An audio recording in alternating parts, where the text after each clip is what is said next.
Zvacho guys, network yobva yangotisa.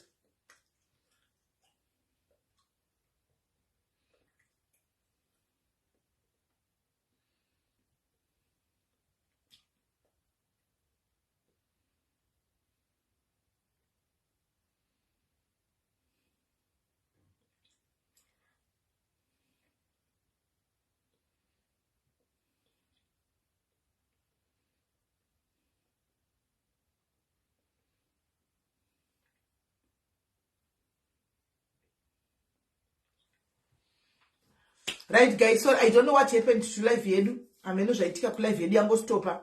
I don't know what happened to live yedu, but Zuka anyway arikuita chigame ichocho. Zuka is arikuita chigame chekudonedza my life. Arikuita chigame chekudonedza my life. Suza gatisanonoka. Tivadedze tifambe nebhora nguva iripo. Mazvita ngauye. Yangodona, I don't know what happened. Yangodona. Zuka arikuita chigame chekudonedza my life zvake. Anozviita chigame. I don't know what chinenge chiitika. I don't know. Right, regai titsvage yes memory card.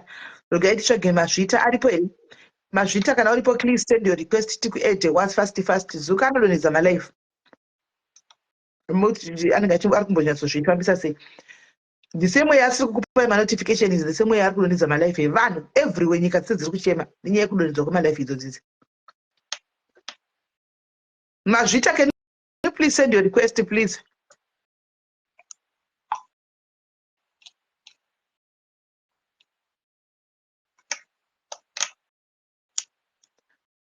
Hanzi stop chewing on live. Aiwa totochuwa zvesha. Aiwa kana zviri disgusting chimboinda handisi mitozodzoka kana tapedza kuchuwa. Makutotudzira zvokuti tisachuwe malive. Machenga pa malive edu. Iwe kana unaona zviri disgusting imboinda ozodzoka kana tapedza kuchuwa. My chips that chewing gum ati ngodi watu vanoachiwe. Chero mpasa unenge achingochuwa, chero paya unenge achingochuwa. Ungani disgusting kudya chips iwe imboti ncho kana apedza ozodzoka.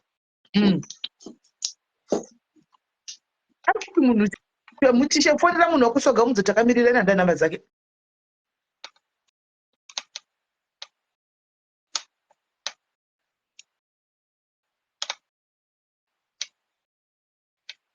Patience zviri sei.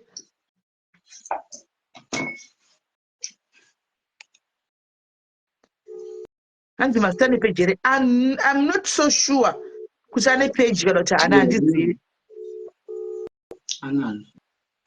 Hanzi anaro right auya anenge auya. Mudropa akauya.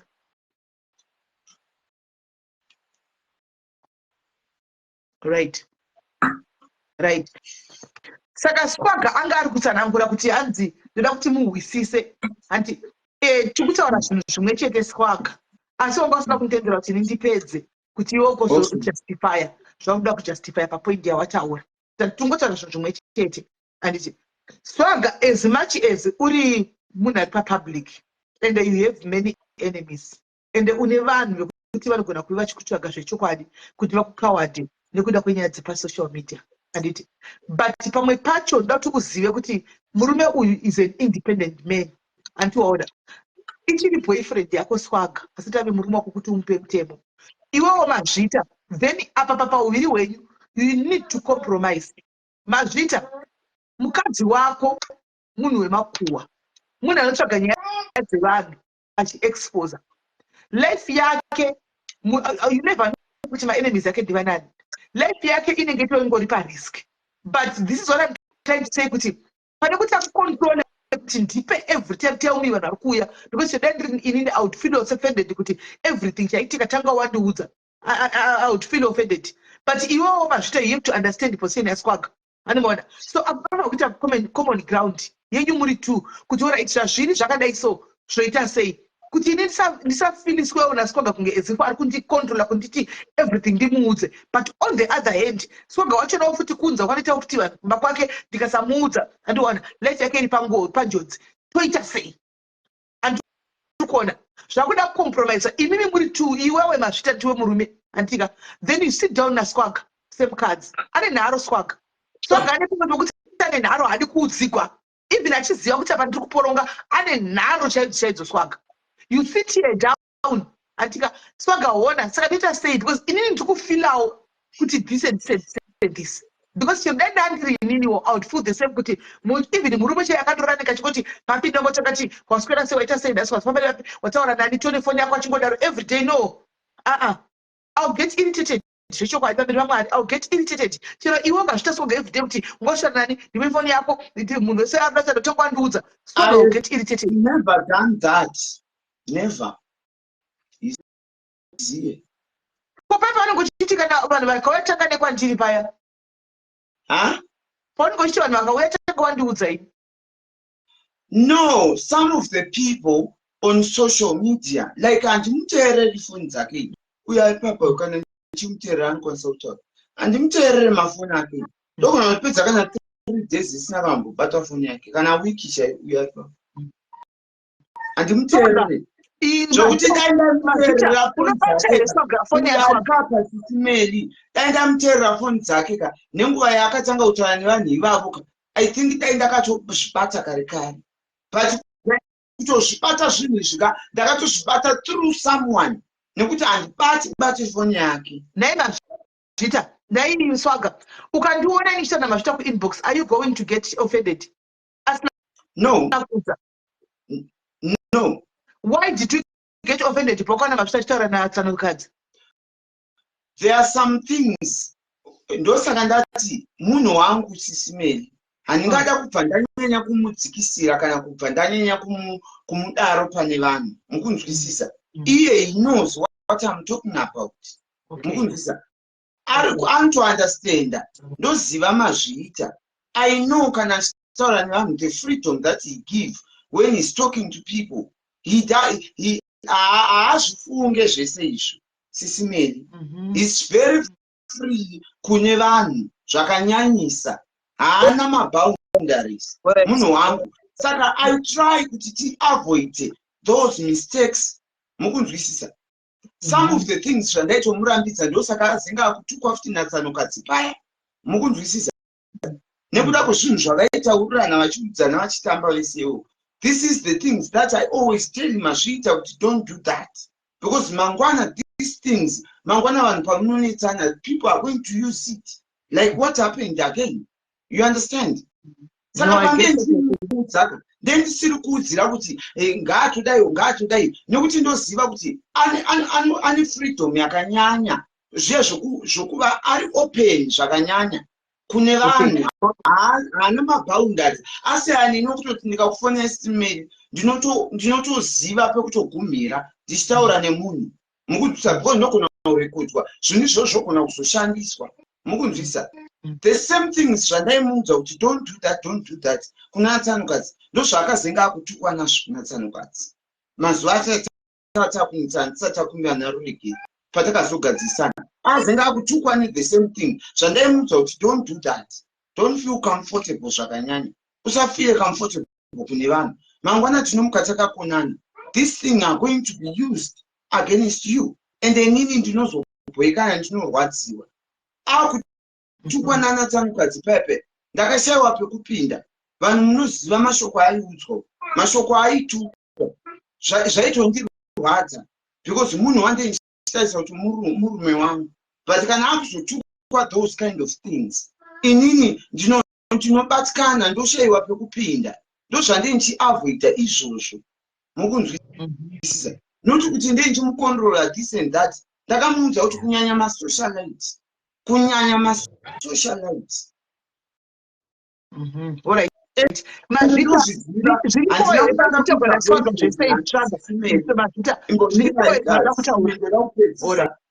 Handina kutoda kuita boyfriend naSisimeli. I've been in my relationships vanhu vachitoenda behind boyfriends vachitsvaga ma-information.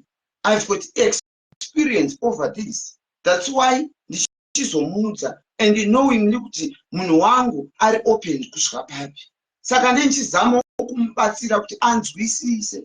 Muri kuona manje noti kuti hanzi ndomuteera ndoti ndipe foni yako 24/7 ndipe ndakutoona kuti wataura nani uyo ari papa kana chizvita anotaura ndikunyema. And the other thing that I want people to understand that explain kuti some of the things zvatinowanzoita pamalife zvandinchimita itauko murume akadaiwo nganosenzani ngaite zvinhu zvatei tatoronga tisati tatoita iye neni.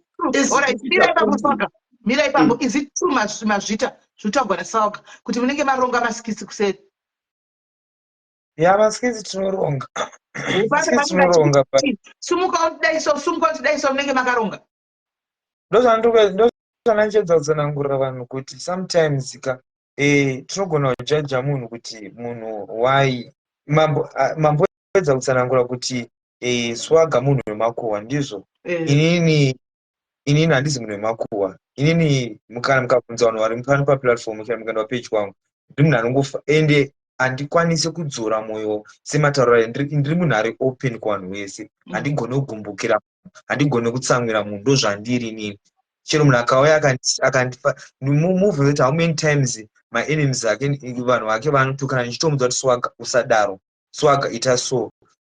Zvafanira kuti ndogona kutoenda kumapeji kwavo ndichitotaura navo. Zvafanira ndazosvika pakubhurokiwa nevamwe vanhu ndichienda kumapeji hamurume waSwaga ari muno. Why ndondichitofaitawo kuti ndinatso side remumwe wangu. I know kuti vanhu vakamuvenga because of vanhu vanogona kuuya vachida kutirwisa kana kuti kutivenganisa kuti because of iwe unodana Swaga ita so. Aiyo nyaya yatogara tichitaura each every time kuti anogara achindiudza kuti mazvita kune vanhu vanogona kuuya vachikuti mari ita kudai so but ini ndozviunderstand but ini handizokwanisi kugumbukira munhu asina kunditadzira. Inini handikwanisi, handigoni kana kuwenga munhu wandisina kumbotadzira. Ndozvandiri, ndiri munhu ari welcome kumunhu wese. Ndozvandiri, chero mukaenda kana kupeji kwangu handigoni kugumbukira munhu. Zvakafanira kuti iye antoona mamwe mameseji ndinotozomurakidza kuti ona vanhu vari kuti kudini pataigara tese ndaitomuudza kuti ona vanhu vari kudini. Handigoni kugumbukira munhu, ndiri munhu anongofara chero vanhu vakandituka, chero vanhu vakati kudini, ndiri munhu anongofara. Kana kumba kuno vanhu vanotozviziva kuti ndiri munhu ari welcome kuvanhu vese. Kupindura mvura vada kunzwa pavari kuti inini ndinokushungurudza, ndinokubhula, ndopavari kuda kunzwisisa. Nokuti apa kuzvabarira pamusoro pemubvunzo wakutiudza zvatisina kubvunza. Ndanditipindure kuti zviri kutaurwa apa ndizvo here? Iwewe pese paanouya apa pachiti ndipe mvura simuka murume dai masikitsi here kana kuti zvimwe zvagara zvoexaggerate? Okay, ndozvanandichiedza kutsanangura kuti dai ndaishungurudzwa naSwaga, dai ndaibatwa kana kuti zvisingaiti. Nditomboditsanangudzo mazvita, yes or no? No. Okay, saka munototi munenge mawirirana handisika kuseri. Right. Ndakubvunza iwe mazvita, paunenge una Swaga, is there anything chaunofila kuti this Swaga is not being fair on me? We want you to speak now or forever hold your peace. Yeah, ini nangu, kuti ndangotaura pamberi pevanhu. Sometimes yes, handisi kuti ndinoda kuedza kuti sometimes I know kuti kana uri relationship nepartner yako hautori kunetsana kwevanhu, handiri kuedza kutsanangura, hautori kutuka kwevanhu paplatform ouya otora advantage kune partner yako. Maybe ndiri kutaura newe zvakanaka wakutodaidza zita rangu, like ndozvinhu zvandisingafari anozviziva kuti handizvide. Ndogara nchimbomutsura kuti kana uchituka vanhu usati naye mazvita akadai so neurimba uri chii, ndozvo zvandisingadi. Ndochinhu one chete chandonetsana naSwaga, but zvinhu zvese zviri right, handina any problem, but ndochinhu one chandonetsana naye chete chandisingadawo, chekuti kana achituka vanhu anozobatanidzirana neni, kuti akafanana ndipini. Ndozvanondisingadi inini chete, but zvinhu zvese 100% handina any problem naye. Alright. Izvi ndakutaura pamberi pevanhu. Swaga uri kuzvinotogwa nemumwe wako antika. Iwewe Swaga chiripo here chaunofila kuti mazvita uyu is not being fair sometimes on me, kana kuti unombofunga dzimwe pfungwa chaunofungidzira pane zviri kuitika chaunoda kubudisa pamwoyo pako? Can you please tell us now? This thing of communicate, I don't have a problem kuti iye communicate nevanhu sesimeli ndokuti I don't have any problem, but if he let me know some of the things, because I know I have created a lot of enemies on social media, and I know how Mashita open my mouth was thought. I'm very open to people. Sometimes I don't know things to say. What. That is the reason. Please tell me, let me know. Kuti Diana or communicate naye. Ukunzwisisa. ndikangoziva ndokukuudza muudza kuti Mazvita uyu munhu wotamba wakachinjira tamba so. That is the reason, not kuti ndomuti usataure naningi usazotaure nauyu but ndenchida kuti ndigare ndamupa warning yokuti uzive zvokutaura, uzive usazodai munhu akauya achiti zvakati akana kwakubvunza zvakati, ndozvandendichiitira not kuti ndenchida kumukontrola. Secondly, I don't like munhu anohwandisa some of the things, and especially on deleting chats kufoni kwake kana kuti kumamessenger kwake. This thing has to stop. Inini machati ndakatomuudza uyu Mazvita ndikati Mazvita kana kuenda kuinbox kwangu kune maex angu ese unozviwana zviripo, WhatsApp yangu zvese zvandataura nemaex unozviwana zviripo. Why I keep this thing? Mangwana tazororana tagarisana, these people will come and blackmail me. But kana ndinazvo mufoni ndinochengeta zvinhu izvi as an evidence yekuti mangwana ndinozvidefenda nazvo. Saka usazofungire kuti pane zvimwe zvandodhilitira kana kuti zvandozvichengetera but ndoitira mangwana because ndiri munhu wekuburitsa nyaya ndichiburitsa maevidence. Saka I don't normally delete machats. Muri kunyatsoundestanda sisimeni. Zvakafanana iye why ndichimurambidza kudhilita. Munhu akada kumublackmaila izvezvi kana kuti the person that he was talking to kuti munhu ndotodana taitofonana taita mavideo calls taiva tichitaura tese, you know, iye akadhilita. He doesn't have anything to defend himself. That's why ndichimuti don't delete. Mukuundestanda sisimeni. Ndozvandendichiitira. Saka this thing of deleting things and stuff like that, izvo zvangu zvinondibhora. Ndenda kufila unge we are not open to each other. Mukunzwisisa? Zvinondibhora. Inini zvangu zvese zvine zvirimo, mafoni angu anobata, handifonerwi nevanhu ndichignora kana kuti ndichihwanda ndichinodera mafoni somewhere. He knows everything about me. Not even kana chinhu chaanotaurisiwaga wakambondihwandisira ameno kana chiripo. Saka iye ngaangoitawo the same thing. Muri kuundestanda simeni? That is the yes, that is the only yandini problem yandinayo naMazvita. Zvimwe zvese perfect. I enjoy to be with Mazvita. We are friends. Tochita unge brother nemukoma nemina, tochita unge shamwari neshamwari, murume nemukadzi zvese. You understand? But kwaari kuleka ndeko uku kwemakosi kwokuda kuhaidha, kwokuda kuita kakusanyatso kusava honest. Akandiudza kuti baby vanhu ava vari kuda kuti vazouya pana pamwe ndokunomudza kuti alright chitaura vanhu ava kuti unosangana navo pakati vouya vokupika. Mukunzwisa? In case vanhu ivavo zvikazogona kana kuti mukanetsana, ndozvandee ndichitoitira.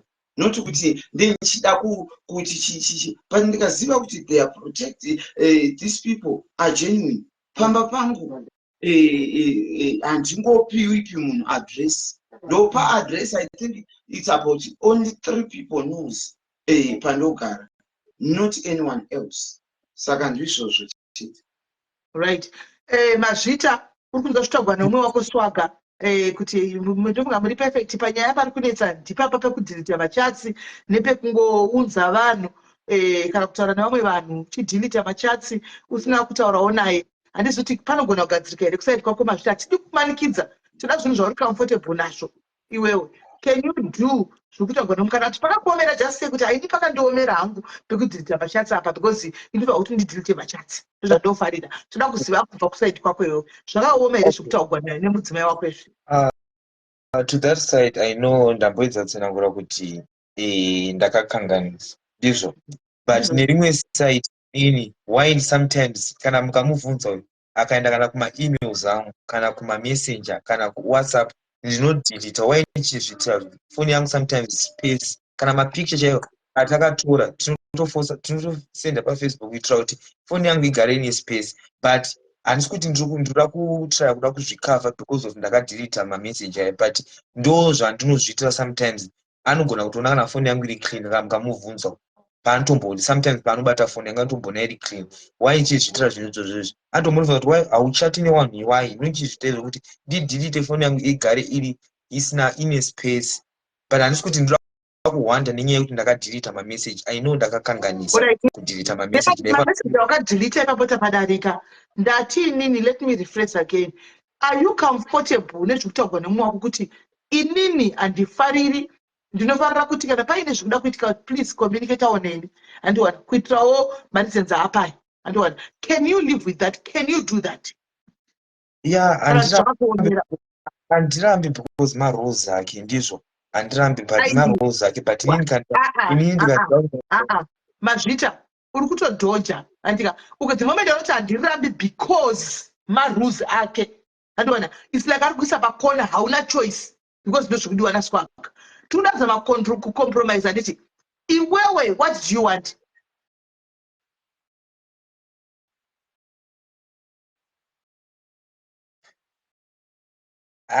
Well, it's fine. I ndazvinzisa. Tatasara tine question mark. Kana usingazvide hauzvide unongotaura kuti I can't do that. Yes. Kana kuti handisi comfortable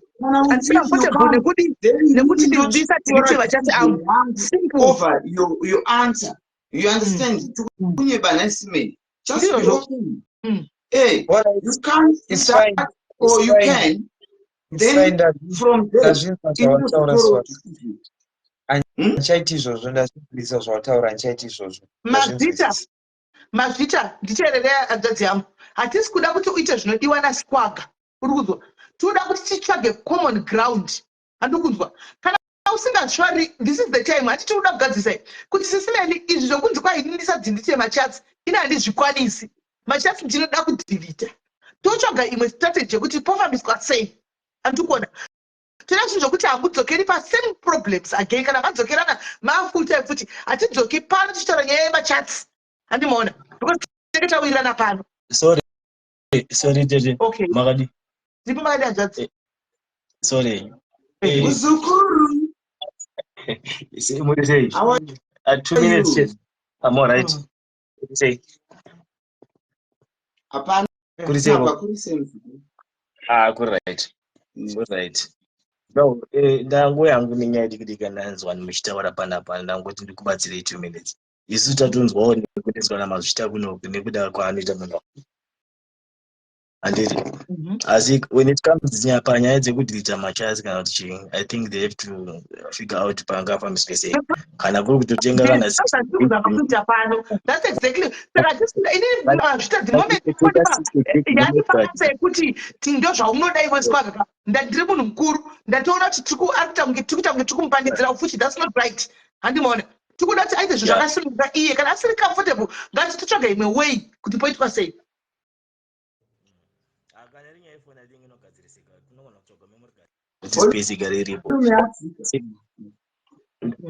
Antu kuti zvoni kana iri nyaya yespace mufoni zvinogona kugadzirika, either mogona kutsvaga memory card kana kutsvaga imwe foni inoita kuti zvishandike, because isu tatonoita mazvita kuno kune nyaya anomuda zvekuti. Saka we don't know what the other problems avanosangana nadzo, but munhu akichandoza nekuti anomuda. That's all I wanted to say.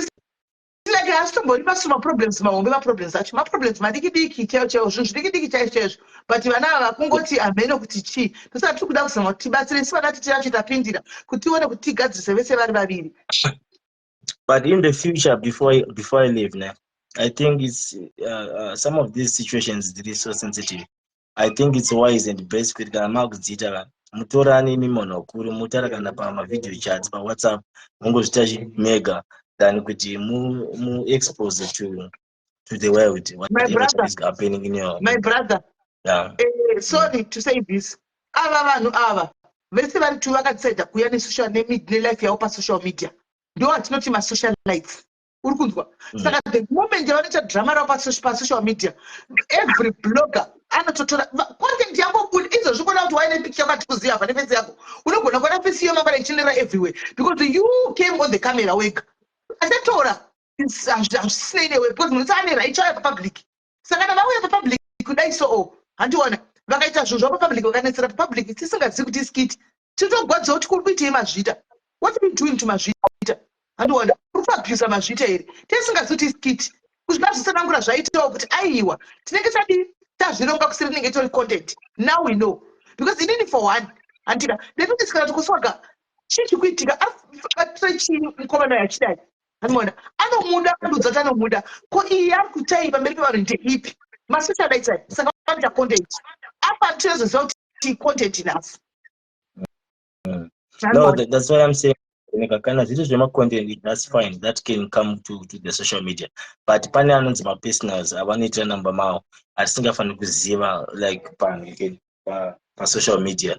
Pane zvimwe zvoita vanofanira kugara imimi hanzvadzi yangu ndeapi mimi pauviri pana swaga chamungati mimi hamudi tichizikamwe momuziva swaga chimbotipai one chamunoti dzipersonal yakadai so yaswaga gaisauya kusocial media chimbotipaiwo one haa yamunofungidzira ini kuda makamuziva zuro unotsvaga isu takatouya naye pasocial media tisu chitiudzai imi chamunoti one kuti life yaswaga tongoiziva chiudzwa nemuridzi one apa mune mandiomesera because I do not know. Oh, let me help you there. Inini ndakazvipikira kuti life yangu iTV yevanhu. Whatever I do, my lifestyle, day and night, people knows who I am. That's why I was so happy to have Mazvita, because also Mazvita is not shy to be on the camera. Mukunzwisisa saka takatoklika zvekuti either Mazvita akatomukowa akandiramba nyaya yedu inotongoya pasocial media. People has to know because each and every day tinopa vanhu content, vanhu vanotiona tiri tese, saka vanhu vakazopedza 1 week vasingaoni Mazvita pano vanhu vaida kuziva kuti where is Mazvita. You understand? Saka there is no way we can hide anything because we are all tiri social media. Life yedu inokonzerwa navanhu vanotora tiri tese tadya here, tavata here, tacheka uswa pasi here, taenda kumashops here, taita sei. This is our life on social media. Saka iye akangomuka akasiwaka ndichatomudi kana kuti ndikamukonda akati Mazvita ndichatomudi. People has to know because so that's how people they are going to know because you will not hide it. People need to know as always. You understand? Yeah. Yeah, I understand. Kuti life yavo akafuna chakavanzika bedroom life yavo chaiyo tinotobvunza tinoziva kuti okay zvinodai because life yavo ende musaka ndopaunoitawo mari nako mari yavo kusocial media. Saka the moment yavanohaita zviri juicy zvamuri kuti mimi gasau ndo zviri zvinotodiwa navanhu izvo ndo zvinoudza mari izvo zvamuri kuti vari gezvo ndo zvinoudza mari. I don't know, no, it's fine. But what I just want them to do now, it's so simple. I think these guys, when they started, they were so happy and they stayed happy. And I witnessed that. I've been talking to Swagger now and then, my private calls, not always by my lives. I just want them to keep what they have, because sometimes you can be tempted by things that will not last. Whatever that you're doing, guys, if you have got the future ahead of you, whatever, I don't know what are your plans, just do it in a way that you won't hate each other. And that's all I want to say. But whatever the exposure pakudzimiwa kwemachati nokuita sei ndo patiri kuda pamungwa poitwa sei ndozvinokonzeresa kunetsana kwangu naMazvita. He hides some of the things but that I don't support that. If ever he's deleting my chats, kana pane zvekuitika either matenga phone hombe kana kuti musaga memogari kuti zvinezvo zvigare zviripo, just to find a way kuti musagare muchinetsana. And I don't know, I'll try to talk to him as well because he listens to me sometimes, not always. But I'll try. But I just want you to be happy as always, that's all. Oh, thank you. Muzukuru Chimakarore. Ane mukadzi nevana. Muzukuru waMazvita. Ndakubvunzira kuti majai zedu angu ari mucomment section. Vakati zvavo vana mama. Vari zvavo vese. Vanofara zvokuti. Greetings to them. All right. Saka Mazvita tapiwa muzukuru ndiye uya akatopedza nyaya. As much as tachida kubvira bheki nyaya kwauri. Ndoto ndachimbotaura usunungudzo tionesani. Muzukuru wangu ezera achida kusuggesta kuti alright kana iri nyaya yemafoni. How about you buy a memory card? Abva uya akataura. How about you buy a memory card? Toisa kuti machata ri phone isare mero. Zvoenda ku memory card. Because serious Mazvita, put yourself in Swagga's shoes. Kuti unobata fone wakadilitiwa patagwa navanhu vasingahwisisi kana vasingazivi unofungei.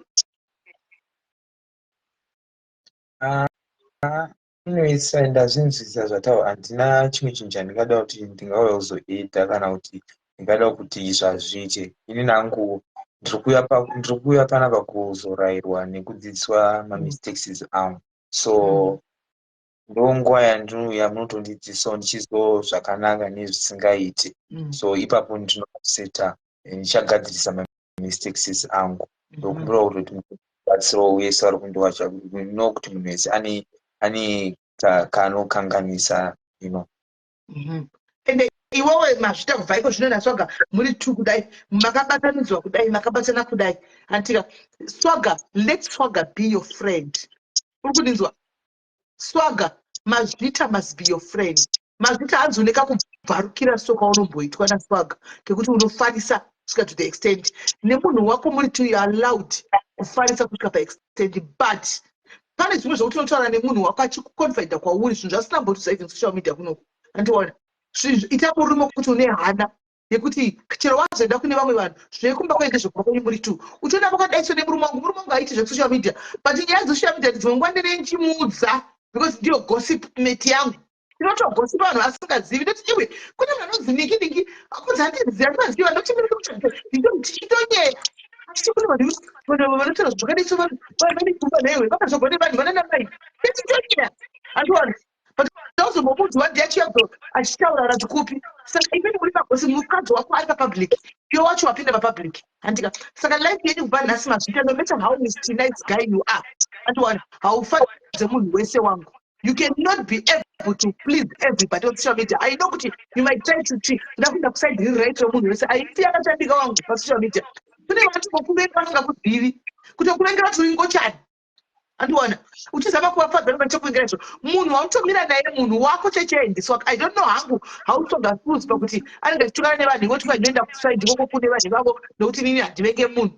I don't know ndiri ine I will feel offended kuti murume wangu kwandiri kubva rugwami ndaipapo achinokomenta mucomment section.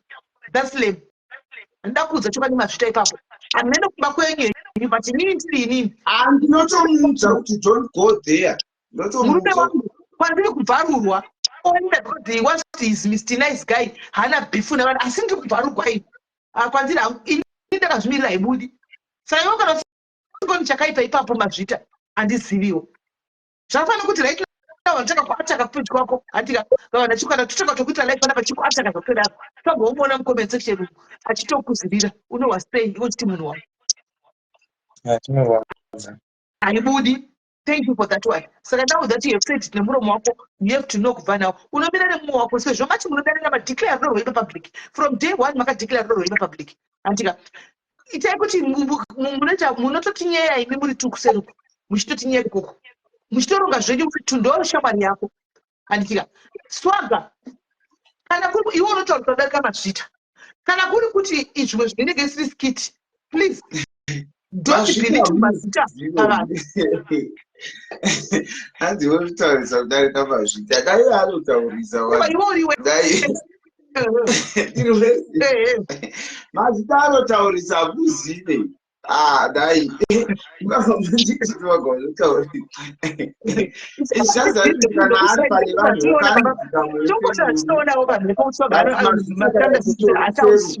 tinototamba zvekutoti tinotoenderana zvisingaite zvekutodaro achijinyura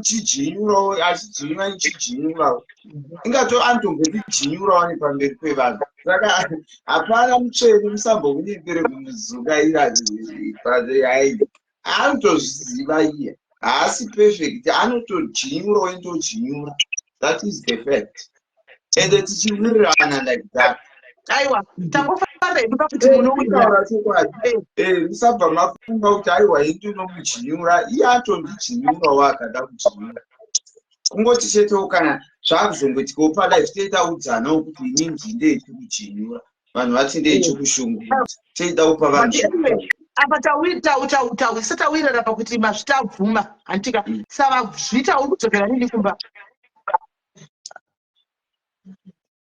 mandendi ndambopedzawo ndine mapurogiramu andinawo kuno mandendi iyo ino kana Mwari vandichengeta ndochingotaura because ndine zvakawanda zvandinokuita kuno. Aiwa mandendi ino yakanaka ine vhiki rino chipiri chitatuka pa mandendi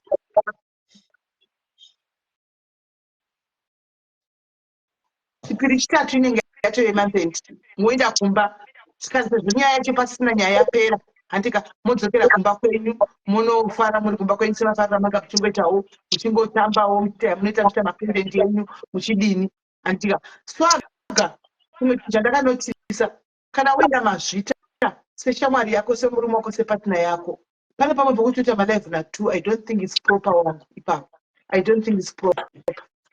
Angatori busy achiita zvinhu zvake simei. Nazvita unenge uri busy nacho. Angatori busy kuofisi. Usataurire rega zvitaurire. Mazvita unenge uri busy here. Kutaura chokwadi pana Mwari haunini nangu ndikaona struggle ari palive ndinoenda kunozvigarira hangu muneimwe room ndichimira kuti apedzewo. Thank you. Don't you worry kuti dai thank you. Iwe mtozvakusagona malive. Toziva kuti ndio mabasa pako handika asiwo swaga kana murume wako aripoka kunoita kana avati hatinyengani mazuva ese kasimeni kana avatengeekubuda ndoenda ndozvandigaregerere basa izvozvo ndozvandigaregerera basa izvozvo inamtu swaga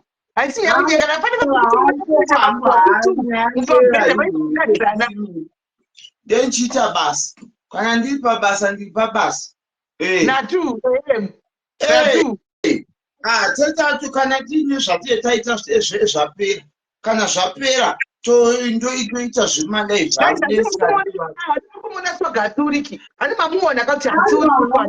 ipapo anofanira kutogara azviziva simeni ndo pabasa ndo patinoraramira ndo chinhu chamufanira kuziva. You understand? Mazvita hashandi here naiswaka anoshanda anobata saka renti abhadharira zvazvo kwedu izvo simeni hazvisi zvokuya ndachida kuti kadzidziwe kuti kana kuri kuti anobhadhara renti why would you disrespect him kuti nomukana toshinda kuita malife akatanga kushanda manje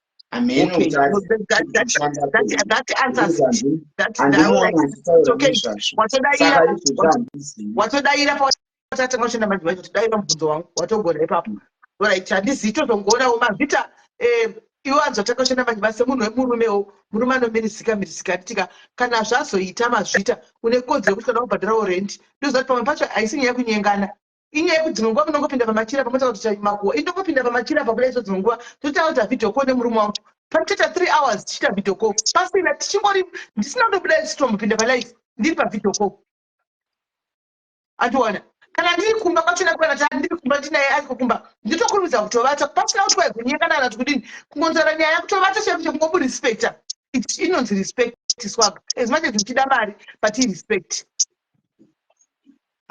Sisimeri pane mamwe maungo uchiona kuti life iri important and inogona kutounza something knowingly kuti we are in need of money kwatinogara kunobhadhara mari yakawanda and chikafu and stuff like that saka when there is any opportunity anytime I have to work. It's not about kungorespectana because tirespectana tenge tiine pedu tenge tiine zvakakwana mumba zvichifadza because mumba mukaita nzara marende asina kubhadharwa this and that zvinotokonzera kuti titovengana kana kuti zvizokonzera kuti zvisafambe mushe mumba. Saka these are some of the things I take it very serious about it. Yes, I understand kuti iyo semunhu angasiri kushandawo handisi kuziva zvangu pari zvino because it has been long ndisiri kuziva kuti nezvake bhuzu kubva patakafonana I don't know kubva ipapo. Saka semunhu nje ndichifanira kuti ndimire ndichikavhana nezvinhu zvimwe zvinenge zvida kukavhwawo anofanira kuti understand because we don't have option. You understand? Yes. And thirdly, remember a lot of people, they didn't like Mazvita. Ndakatosiwa navanhu vakawanda because of Mazvita. So if there is any chance shekuti I can work earning something and stuff like that, I think it's better for me kuti nditongochishingira kuti tikavhe mamwe magepu because the rent inenge yakawanda. I understand him and he understands me. It's not about kuti tingovata zvinhu zvisina kubatana tisina kuona kuti taena zvakadi what is going on because ndo pandinoraramira.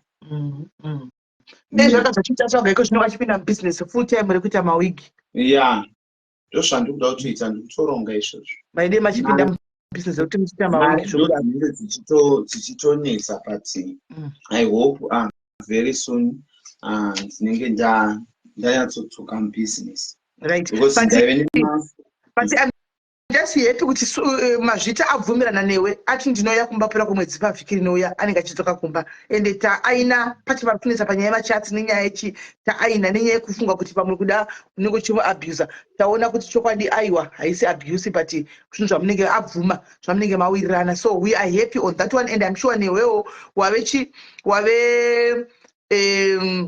munhu wekuti wave stable right now makudzokerana ndozati wanga uchida munhu wako but panenge pachitonetsa but zvaigadzirika munhu akudzoka kumba sezvazviri. Itai basa renyu swaga but do not allow. There is a point yandoda kukuratidza isisi meni yakaita sei. Munoziva I've been having my supporters angu agara achingondisapota vachingondibatsirawo in stuff. Some they don't like Mazvita. They don't like him. Why ndichigara ndichiti show me some of the things. Mazuva apera manje there is someone akavenga Mazvita zvokudaro but because munhu wangu anenge achindibetsera and stuff like that but anotozviziva kuti this person doesn't like him. Mukunzwisisa patakonana ndotoshamisika kuti that person went kuna Mazvita and they try kuda kumitira good kwaari kuda kumubatsira. Yes, it's okay but you see the same funds ndo vanhu vanenge vachirwisanisa futi vanhu mukuona manje because inini I keep Mazvita because I love him. I didn't do it for people, I do it for me. Ndakatoluza vanhu vakawanda vakatsamwa nekuda kwaMazvita and then wozoona those same people again vakuchienda behind vachimutengera vachiita sei vachitoti don't go back kuna Swaga. Muri kuona manje. Saka ndo zviya zvandichitaura kuti Mazvita if you inform me kuti koya munhu akadai at least tichiziva pamwe chete how to deal with vanhu tinobatana tikafambidzana tose zvakanaka but ukandivanzira ndotadza kuziva pamwe ndichamuteerera ndotokuti ndikudzinge mukunzwisisa asi iye achizoya kwauri nerwiseri. You see ozama kuda kuitira zvakanaka kuita sei then ndiani ari kufoliwa ndini. You see saka iye akasandikudira pachena ndikasaziva tisiri pamwe chete ndokunotora decision yepfungwa dzangu dzandikuudzwa nevanhu but I'm not that kind of a person anotora pfungwa dzevanhu but iyo akasandikudira pachena ndopanobva paita problem. Saka thank you Sisi Mary, I really appreciate it. May God bless you Mwari akutungamira. Toda kuti mugare zvakanaka Swaga. Toda kuti mugare zvakanaka kumba kwenyu nemunhu wako wawana murudo wawana munhu zera rako. Zvakafanana nekutodzinga sisimeni. Vanhu vanogoti kuti hey unodzingwa uchidzoka uchidzingwa. Pekutanga paakaenda paipe. He packed his things and he go by himself. Pechipiri apa I wanted to go kuJP. Akapeka akaenda. Andinombomudzinga. Mukunzwisa. Pandakangotaura kuti ngaaende, it was manhero acho aya this and that chichi mukuona, but kwatozoedza ndikaona kuti zvandaita izvi it's very wrong, let me not do that. Then there is a time iyaiyi yandaida kuzviteka iya this and that, ndopega pandakangotsamwa, but ndakatokasika kuzvidzora after pandakangotaura zvikaenda sorry zvako chega ndotenga ndega zvikatopera. Ndinotori munhu anokasika kutozvidzora sometimes ndofanira kumainda mashoko angu, you understand? Because danda ndirenyenye ndokuenda kunogara kumba kwaigara Mazvita, ndichitwa izvozvo zvinorwadza, but Mazvita munhu anofanira kuacta semurume, nyangwe ndikamuudza kuti buda uende, munhu unofanira kuratidza kuti uri baba, I'm not going anywhere. Mukunzwisisa sisimeni. Mazvita wachiwa panhasi ukaibuda uitaura kuti iwe buda. You are a man. Not to go to vote, say, yes, I love you. I'm not going anywhere. I'm going to be here anyway. Amen. Thank you. I don't know can I punish a doctor. I went down to the sister, and this is a minute of people I will call them and say, Sisimele right inaida ngobvunza wangu ndasvika waya pamberi kuti uyu Mazvita uyu ari ku UK here kana kuti ari kupi? Vari ku South Africa. Kana ari ku South Africa tinoti ngaadzoke kumba. Mazvita tinomuda ameno madha kubaka kuti boy here. Yes dear. Mushauri se? Hapana pakusi. Ipo baba ngawadzoke kumba, iwe usazodzingawo munhu kana uchichengetwa munhu akakuti buda, munhu haazoziva kuti uri papi chaipo. Ingataura wani pano kuti handinambobvira ndakadzingwa, dziya ndakanga pekutanga akapfeka ega, pechitu apa ndakuda kutoenda kuDurban, ndiye akapfeka ega akaiti ndakuenda, handinambomudzinga. Asi muromo iwe kutaura kaiwewe, muromo wokuti buda iwe haufaniri kutombokutaura kuti kuda. Sometimes unobva mukugumbuka mamunonetsana zviri kwese guys. Nyangwe sisimeni mukanetsana nemurume wenyu munogona kutiudzana mashoko ekuti iwe handichade bva pano chichichi, it's just zvinhu zvingori normal. Zviriko zvinotongoitika mudzimba dzese, mukatongonetsana chaiwo mwana anogona kuti kudamba mangu kana kuti handichakude ibva aenda kumba kwenyu, zvinoitika izvi guys.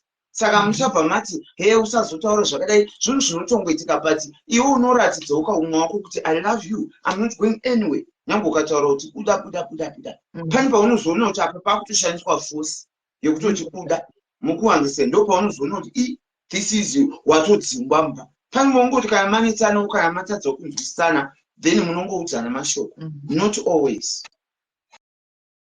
iri papo tapanzwa, but maskitsi amwe acho ekumokana amwe anozoenda beyond zvokuti maoko anogona kubatikana nawo.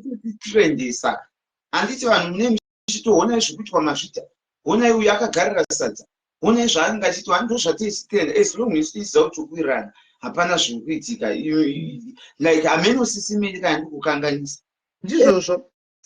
Ando zvamunenge muchitoona zvekuitwa Mazvita ari kushungurudzwa, mwana ari kunzwisa tsitsi uyu, honai kani akagarira sadza muchinyora muchikomenda, but isusu tichiwirirana hapana kana zvine any problem, because maskiti we are here to make content kuti vanhu tikufadzei museke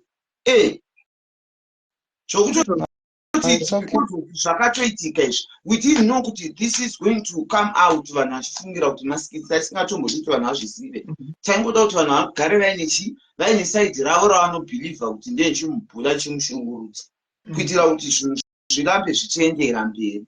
You understand? I don't know if there's anything again.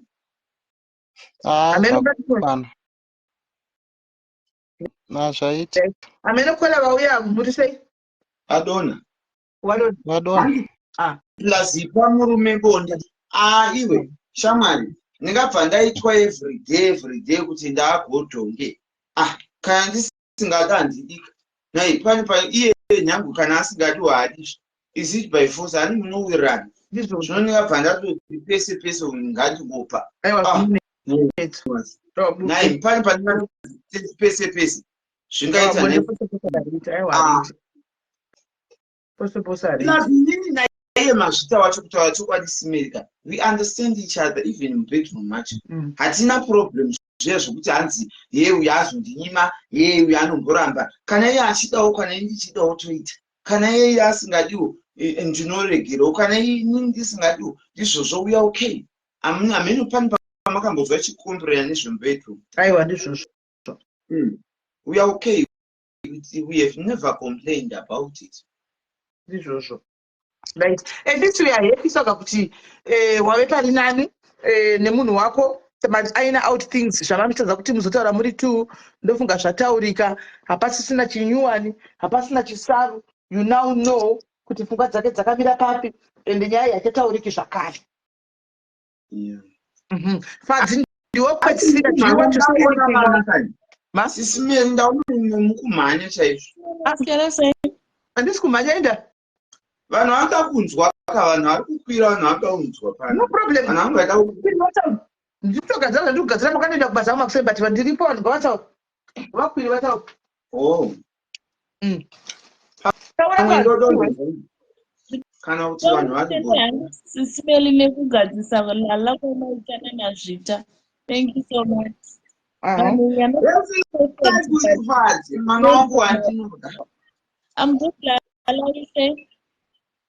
Apana, how are you? I'm on the phone with my uncle. I don't know what. Apatukunzwa taura. Ndongo kutenda yanyu Sisimeli nekugadzisa kwamaita lala na mazvita. Vanhu vanotoona zvekutodara zvavanenge kuita malive vachitukana papai vachiitana sevasava tichitoseka tinenge tichitoteerera zvinenge zvichitonakidza hongu vamwe vanenge vachiti hei hatizide dii but they are trying to spice up malive avo kuti at least vanhu vanouya panenge pane engagement and all those kind of things. So I think kuti vanhu just misunderstanding everything zvavanenge vachiita vachiti hey we are bullying this we are bullying that of which there's something behind zvavanenge vachiita they can't just come kutanga kutukana that but kukomenda kwamuna muchiita vanhu kuya kuita sekudeedzana muchiita sei it's something big to them. You understand? So I think kuti vanhu vanga vasinganyanyonzwisisawo kuti zvinenge chinyasei aiwa ipapo vanhu vanga vasinganyanyonzwisisa isu takangosarudzawo macontent ekumuitana rafu ekungotukana because ndo department rangu you understand. Saka takangoti tinochingotaurirana kuti nhasi ndenchikuita zvakati uchitoita saka hazvisi zvinhu zvekuti tinobva tazviita serious kana kuti iye angatoofendika kana kuti inini iye antombondichidiburawo antombondichidibura but tinenge tichingounderstandana. It's not something chokuti tingatoti ndigotaiwa mazvita anondishungurudza kana kuti iye agoti anondishungurudza. I don't want to lie. Right. Vapinda masora sei? Ndasora masora sei Sisimeli. Taura ichinzwa.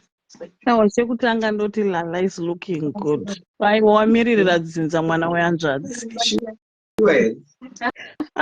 You are looking good Lala. Kaukaumness kangaunako kaikaira wakadaro handiti muzukuru wangu. After that tichazoda mari yedheme.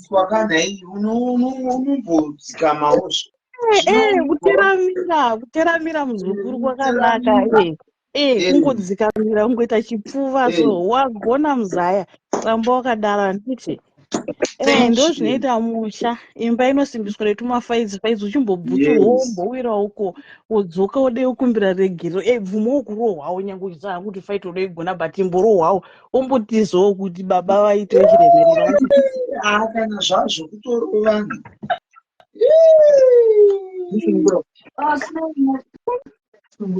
iye ambofa akazofarisa kusvika ipapo Nai Mwari. Pakuzondirova.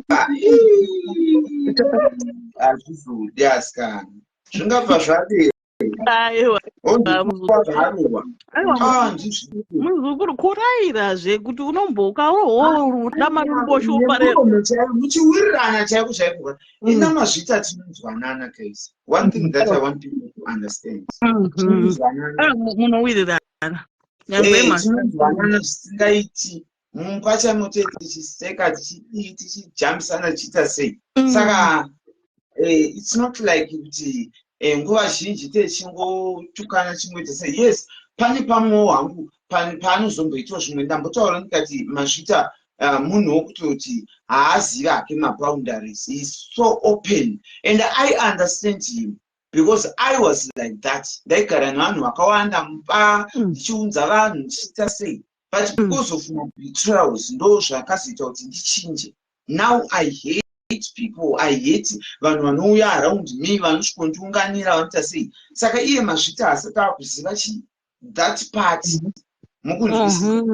Yes, because it's new pasocial media. Achiri kutofarira vanhu zvekutodaro. Haazivi kuti vanhu ivavo the same people vanokuurayisa, vanokukanganisa, vanokudonhedzesa futi. You understand? Aiwa. Yes. Yeah, now I can understand. Ayo, chero moyo yenyu yawirirana. Hana dzinyu dzaroverana. Donetsa uya uyo ndikazotambura uya. Okay. You understand? Saka zvinhu zvokuti now I avoid people zvokudaro because you can't continue kungoita mistakes akadaro nevanhu. Saka iyo kana chimuudza ndikumuudza from experience over these people. Saka zama kuti tionesane tinzwanane. Aiwa, ndizvozvo Lara, chero hana dzenyu dzaroverana. Kwangoona hana dzenyu dzaroverana kuti the rest zvinowanika mudzimba umu. Ndo zvazviri. Munotombo. I don't know kuti pane mumwe here achikuda kutaurawo anything but aiwa maita basa. All right. And Sisimeli manyadzisa vavengi. Because vanhu vanga vachifara. Kuti marambani. Kwayakaisonedza. Papa iSisimeli. Wakuenda pana munhu angachikwira. Abva adonha swaga. So we live in response to the reality of Jesus is our calling, a new command. It marks a turning point to the story. Okay. So guys, there we are. Tanzwa nyaya both sides. I'm so happy Mazvita naSwaga magadzisana and tikatamirira kukuona. Saka Sisimeli munona live yaSwaga na 2 AM. And tinogona kunge ndiri pa night shift.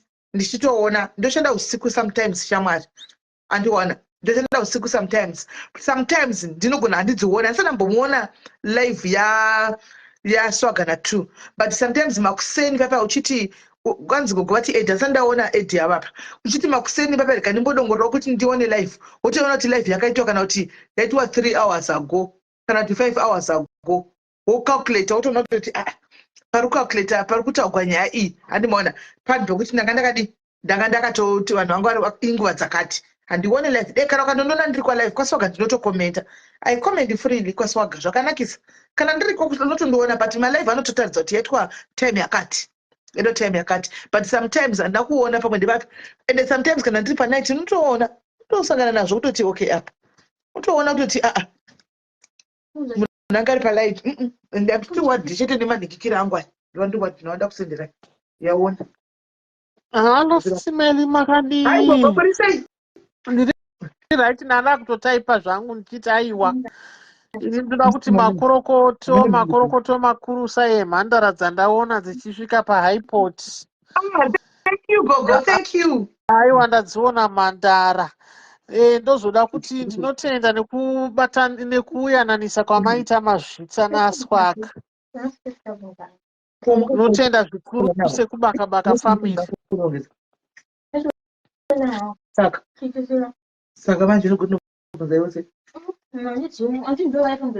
Maibasana netse ndaiudza iwe. Vabvunze. Taura ini Gogo. Alright, ndozvoga zvandachida kutenda hangu kuyananisa kwamamaita. Ndichida kuti mazvita wenyu mumuudze kuti kana ariya akurambidza Kanindo kubaka family isusu akatona tiri veKanindo.